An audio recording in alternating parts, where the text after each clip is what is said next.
Chicago Public Schools did put out a statement, and we're learning this to Sarah's point. Chicago Public Schools remains committed to creating and maintaining a welcoming, safe, and inclusive teaching and learning environment free from harassment, bias, or harm of any kind.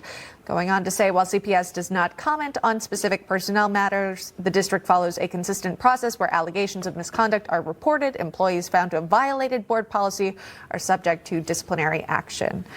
Tina, your thoughts on maybe what happens next or the statement?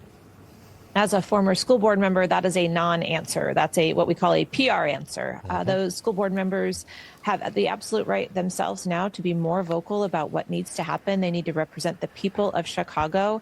And I have faith that the good people of Chicago do not want this woman in front of their children teaching them. So the people need to take action. Parents need to step up and put pressure. And those school board members need to stand up and make sure the right thing is done. That woman does not belong in front of children. Yeah, Sarah, as a mother, looking at this situation from that lens, what does pressure look like? I mean, clearly, we reported the website was down. You can't really get a hold of the school. If the answer comes out, it's really a non-answer.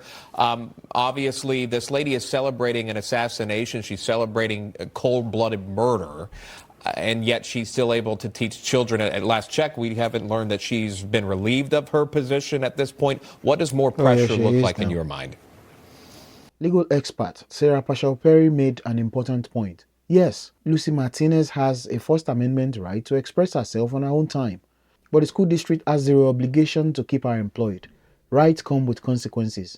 Public educators represent their community, their district, and the values they model to children. When you openly celebrate violence, you're not expressing an opinion, you're broadcasting moral bankruptcy. Chicago Public Schools initially dodged the issue with a typical PR statement about being committed to inclusivity and safety. But public outrage forced their hand, and rightfully so, because a teacher who glorifies death should never stand in front of a classroom again.